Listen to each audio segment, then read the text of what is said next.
রাজধানীতে আজও কাল বৈশাখী ঝড়, সাথে হচ্ছে বৃষ্টি। আমরা একটু সেসবের খবর জানবো। মিরপুরের কালশী থেকে যোগ দিচ্ছেন সহকর্মী শামীম রেজা। শামীম, কি অবস্থা সেখানে? ঝড় বৃষ্টিতে জনজীবনের কি প্রভাব দেখছেন বলবেন? হ্যাঁ তিতুমির, মাত্র আধা ঘন্টার বৃষ্টি, তাতেই পুরো কালশী সড়ক আসলে পানির নিচে চলে গেছে।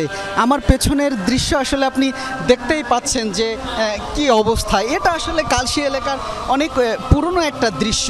তবে এই দৃশ্যটা সাথে অনেকটা এই এলাকার মানুষ মানিয়ে গেলেও যারা আসলে এই রোড দিয়ে চলাচল করেন তাদের জন্য বিষয়টি বেশ কষ্টের, দুর্ভোগের, ভোগান্তির। এখানে যারা স্থানীয় আছেন তাদের সাথেও কথা বলছিলাম। কিছুক্ষণ আমি যখন এখানে পৌঁছাই আসলে পুরো সড়কই পানিতে টইটম্বুর ছিল আর কি। জলাবদ্ধতা আসলে এমন পর্যায়ে ছিল, একটা গাড়ি গেলে আশেপাশের যে দোকানগুলো আছে সেই দোকানগুলোর ভেতরে পানির ঢেউ চলে যায়, পৌঁছে যায়।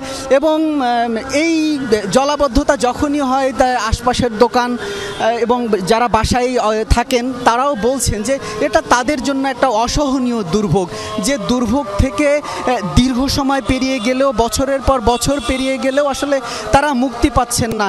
এই কষ্ট যেন তাদের চিরস্থায়ী একটা কষ্টে পরিণত হয়েছে, বেশ আক্ষেপ করেই বলছিলেন।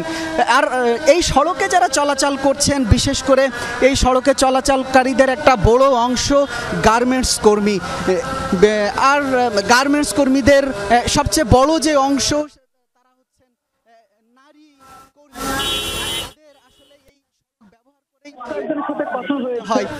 তাদের বেশ কয়েকজনের সাথে কথা হয়েছে। তারাও আসলে বলছিলেন যে তাদের জন্য এই জলাবদ্ধতাটা আসলে কতটা দুর্ভোগের, কতটা ভোগান্তির, কতটা কষ্টের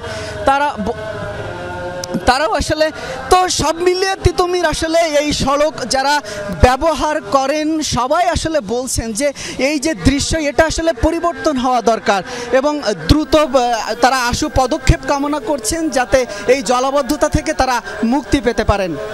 নিশ্চয়ই শামীম, শুধু এই দৃশ্য বোধহয় কালশীর নয়, ঢাকা শহর বা বাংলাদেশের আরও বেশ কিছু জায়গাতে এরকম দেখা যায়। সবগুলো জায়গাতেই আসলে এই পরিবর্তনটা দরকার।